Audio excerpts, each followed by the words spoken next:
Anda itu public figure, ya. Jadilah contoh yang baik buat masyarakat. Jangan kemudian status public figure itu membuat atau memberikan contoh yang menimbulkan multiplier efek yang buruk buat masyarakat. Dengan kehadiran Anda sebagai public figure, itu harusnya bisa memberikan influencer yang sangat baik. Jadi stop memakai narkoba, dan jangan memakai narkoba, dan jangan menggunakan alasan apapun untuk memakai narkoba. Itu aja untuk masyarakat, dan terutama juga dari pemerintah. Pemerintah itu mulai dari kepolisian, kejaksaan, majelis hakim, kemudian BNN. Ini evaluasi ini mau sampai di mana gitu. Penanganan kasus dari narkoba ini gimana arah tujuannya? Mau kita bawa kemana nih penegakan hukumnya? Kalau begini-begini terus, atau yang seperti ini terus, ya udah nanti kita tangkap lagi, bulan depan ada lagi, bulan depan lagi, dan penjara juga semakin penuh dengan para pemakai narkoba. Nah, artinya apa, ini kan dihilir saja nih. Hilir itu adalah ujungnya, tapi hulunya gimana? Produksi narkobanya, dan kemudian saluran pintu masuknya, apakah sudah ditangani dengan baik? Nah, ini kan jadi persoalan. Ya, ini harus kita sama-sama aware lah, kita jaga. Kalau ditangkap dengan perkara kasus narkoba itu kan bukan suatu hal yang baru ya, dan ini terus terjadi berulang-ulang kali gitu, bertahun-tahun tanpa ada penyelesaian yang komprehensif. Bagaimana sih pihak keamanan dan TNI, Polri dan BNN bisa melakukan pendekatan yang juga komprehensif terhadap terutama para artis ini, karena bagaimanapun mereka public figure ya. Public figure ini kan harusnya bisa memberikan contoh yang baik, dan juga mungkin jadi duta narkoba kan, sehingga bisa memberikan contoh-contoh yang baik buat masyarakat gitu.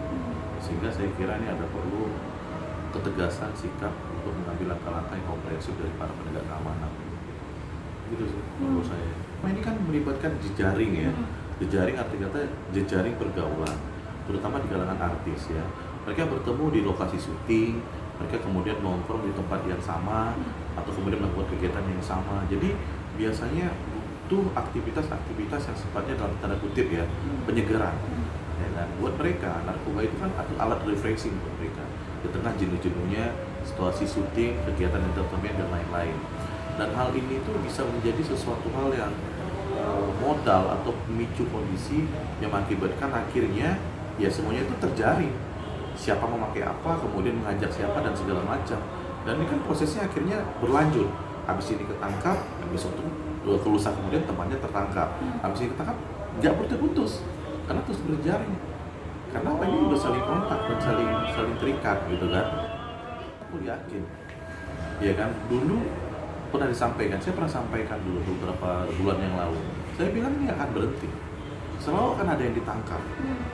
Dan saya yakin banget, seperti saya statement saya kemarin juga kan, ini nanti bulan depan, 2 bulan lagi, pasti akan ada yang ditangkap lagi dari kalangan artis.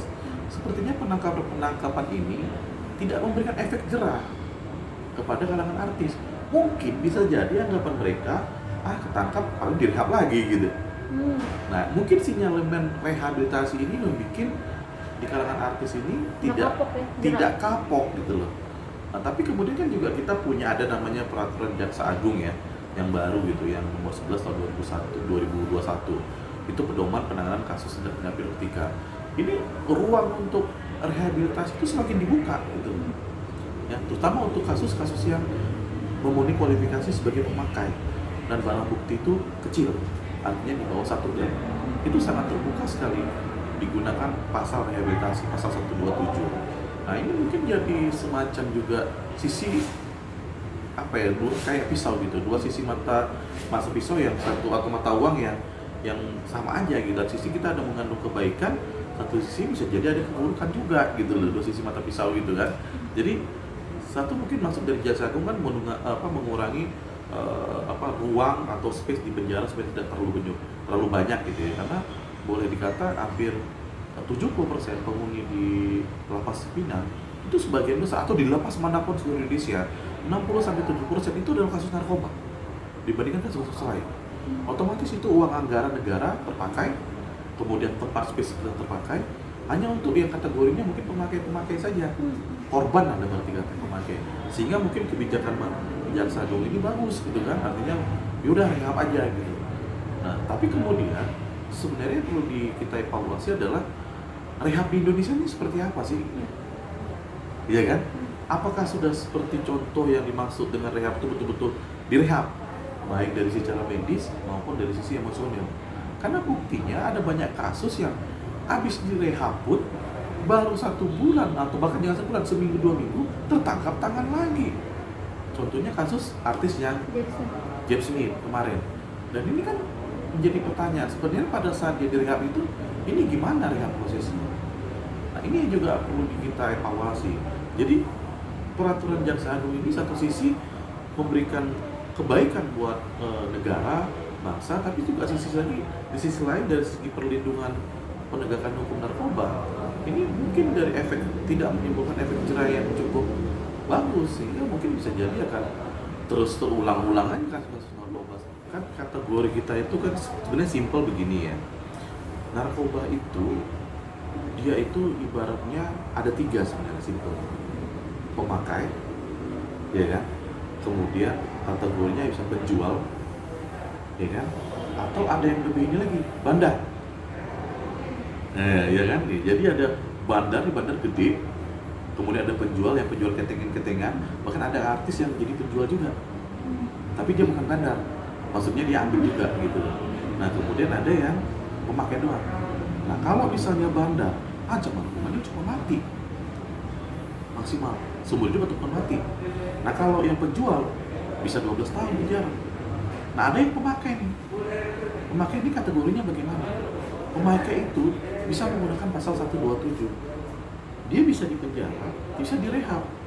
Tergantung ini alat buktinya. Alat buktinya apa sih? Nah, yang bisa dikategorikan pemakai itu adalah dia betul yang bisa menggunakan pasal 127 untuk justifikasi supaya dia bisa direhab itu adalah kualifikasinya jelas, dia betul-betul. Nah, memakai itu kemudian barang buktinya itu berapa? Barang buktinya itu di bawah 1 gram. Itu yang kategorinya. Dan kemudian dia tidak menunjukkan kerjasama atau pola-pola kerjasama dengan para penjual, atau bukan kayak reseller lah, atau bahkan dengan bandar. Dia memang murni pemakai, beli putus saja. Mungkin dia beli putus di sini, dia pakai sendiri gitu. Jadi itu yang bisa dikatakan dari rehab. Rehab ini ya, rehab itu bisa tergantung majelis hakim, bisa 6 bulan, 12 bulan.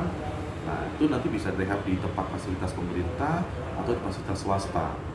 Nah tapi saya juga mendengar di banyak kasus rehab itu ya banyak juga yang di rumah, jadi kayak wajib lapor aja gitu loh. Ya kan, nanti seminggu sekali ke misalnya ke wadah atau rumah sakit atau lembaga yang ditunjuk sebagai rehabnya dia. Jadi dia bisa di rumah, stay di rumah. Nah ini kan jadi persoalan juga tuh informasi-informasi seperti itu. Apakah informasi ini benar atau tidak? Tapi kalau benar itu tuh jadi catatan evaluasi. Nah kalau tidak benar itu tuh jadi bahan kritisi juga buat BNN untuk mengevaluasi atau polisi untuk mengevaluasi bagaimana membangun sistem rehab yang benar, yang betul-betul menunjang fungsi maksud tujuan dari keberadaan rehab.